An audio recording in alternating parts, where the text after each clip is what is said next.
Bienvenue dans ce deuxième épisode consacré au milieu de dépôt et de sédimentation. Dans l'épisode précédent, on a vu le milieu continental. Aujourd'hui, on va se focaliser sur les milieux océaniques.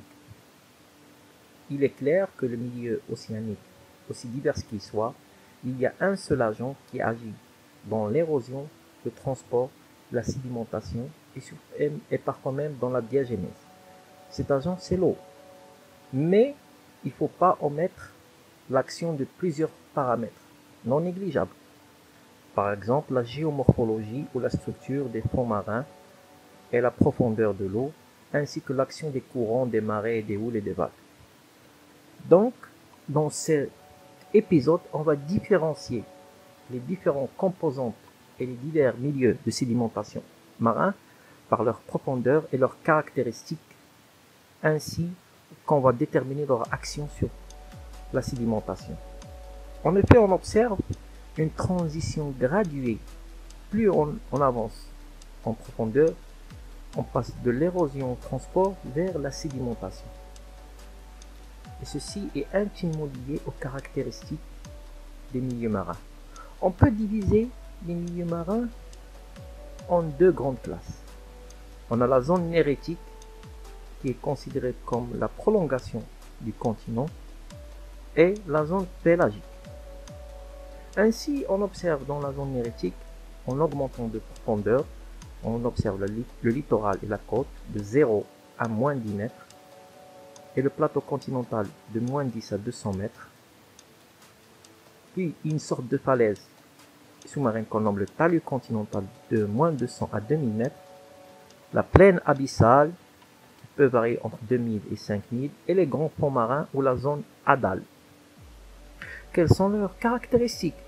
Quelle est l'action de la pression et de la profondeur de l'eau? C'est ce qu'on va voir maintenant, en commençant par la zone littorale.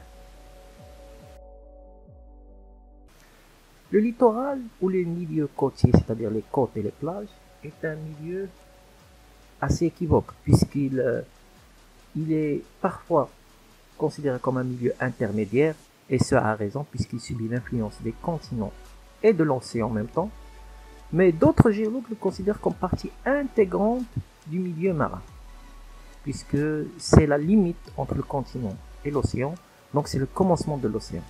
Il subit donc l'influence des agents de transport et de l'érosion du continent, mais de manière moindre, puisque l'agent principal reste l'eau. Comme on a vu dans de précédentes vidéos concernant cette leçon, les grains sont très bien classés dans les milieux côtiers. Ainsi, on aura une courbe cumulative sigmoïde, puisque malgré l'action de la houle et des marées que subit ce milieu, il reste affecté par les processus d'érosion et de transition. Donc les courants des rivières et les influences continentales ramènent les sédiments qui peuvent se déposer et former des figures caractéristiques de ce milieu. Donc, comme le démontre ce schéma, la ligne de côte constitue une limite entre le continent et l'océan. Ainsi, elle subit l'influence des deux en même temps. Cette ligne de côte, c'est le milieu littoral et côtier. Donc, il est caractérisé par une faible profondeur et l'influence de l'océan et du continent, ainsi que des sédiments diversifiés, pas tous de la même nature, mais ils sont tous détritiques, sable et boue. Il y a aussi les carbonates et il est caractérisé par le dépôt d'effluents continentaux qui sont ramenés par les fleuves, et la principale figure de sédimentation, ce sont les rides qu'on nomme ripple marks et les diaclases qui sont sortes de fissures rectilignes droites qu'on trouve souvent sur les roches. L'action de la houle ne se limite pas seulement aux côtes et au littoral. On observe cette action aussi sur le prochain milieu qu'on va étudier, qui est le plateau continental. Le plateau continental est un prolongement du continent dans l'océan. Il subit l'effet de la houle et des marées, mais il est aussi caractérisé par une forte activité biologique, puisque la diminution de l'effet des courants permet l'établissement de récifs coralliens qui sont importants pour l'étude des écosystèmes.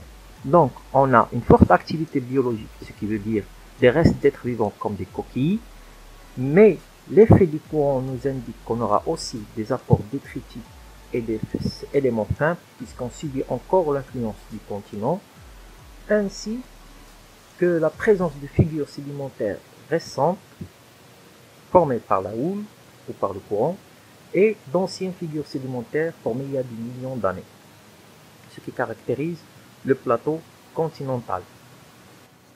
Le prochain milieu est considéré comme la limite entre la zone mérétique et la zone pélagique.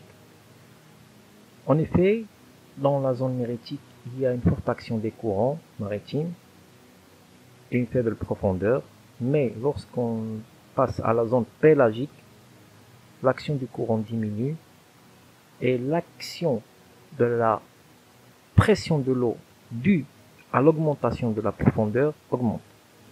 Ainsi, nous allons étudier le talus continental. Le talus continental, c'est une sorte de pente ou une falaise très raide qui sépare le prolongement du continent dans l'océan et l'océan à proprement dire. Il est considéré comme une frontière politique dans la mer, c'est-à-dire la frontière où commencent les eaux internationales. Donc, ce talus se caractérise par une pente. Donc, il y aura sûrement l'action de la gravité sur le processus de sédimentation et de dépôt. Et c'est ce qu'on va voir. Maintenant, quand on parle de l'action de la pente, on parle de l'action de la gravité. Les sédiments qui se posent dans le début du talus subissent un éboulement de terre ou des courants de turbidité sous l'effet de leur poids. Donc on aura des turbidités qui en résulteront des figures comme des slumps ou des glacis continentaux. Le glacis, c'est la partie inférieure du talus où se posent les sédiments selon des courants de turbidité. Il donne des figures caractéristiques qui nous permettent de les déterminer. Donc, les sédiments détritiques s'organisent en sorte de vase et de glacis continental. Il y a présence des courants de turbidité, mais surtout l'influence de la gravité, présence de canyons sous-marins, et les principales figures, ce sont les slumps. À côté du talus, on trouve la plaine abyssale, qui est une large étendue qui se situe à des profondeurs de 3000 mètres ou plus. Cette plaine abyssale se caractérise par des fortes pressions de l'océan dues à sa profondeur, ainsi que l'absence de la luminosité. Si on classifie les strates de l'eau selon l'éclairage qui est reçu par le soleil, elle se trouve dans la zone aphotique, c'est-à-dire sans lumière. Ce qui ne signifie pas qu'il n'y a pas activité des êtres vivants ou activité biologique. Au contraire, on a trouvé des êtres caractéristiques de cet écosystème. Ceci est dû à la présence de marges volcaniques actives, puisque la plaine abyssale se juxtapose les dorsales océaniques. Ainsi, les bactéries font le processus de chimiosynthèse pour synthétiser leur énergie à partir des éléments chimiques rejetés par les volcans. Donc on a l'absence de luminosité, une activité biologique très restreinte et aussi la présence d'un gradient de sédimentation horizontale, étant donné qu'elle se trouve située entre les marges volcaniques actives et le talus continental. Il ne faut pas oublier aussi les restes d'êtres vivants qui se sédimentent, qui se déposent lentement vu l'absence du courant. Cette plaine abyssale reste très inconnue étant donné qu'elle se situe à des grandes profondeurs. On a par exemple trouvé récemment certaines bactéries qui vivent à côté des marges volcaniques. Donc les études relatives à ce milieu sont très restreintes. Après la plaine abyssale, on trouve les grands fonds marins, c'est-à-dire supérieurs à 6000 mètres. C'est la zone hadale, où il n'y a plus de lumière. L'un des monuments les plus célèbres de cette zone, c'est la fosse des Mariannes, qui est une fosse de profondeur allant jusqu'à 11 000 mètres. Les conditions qui règnent dans cette zone hadale limitent les études scientifiques, puisque malgré qu'on a pu visiter l'espace, rares ceux qui ont pu visiter les grands fonds marins, parce que la pression est telle qu'elle peut faire exploser n'importe quel outil scientifique. Je prête à votre attention que pour la zone hadale et la plaine abyssale, il y a une certaine limite nommée CCD.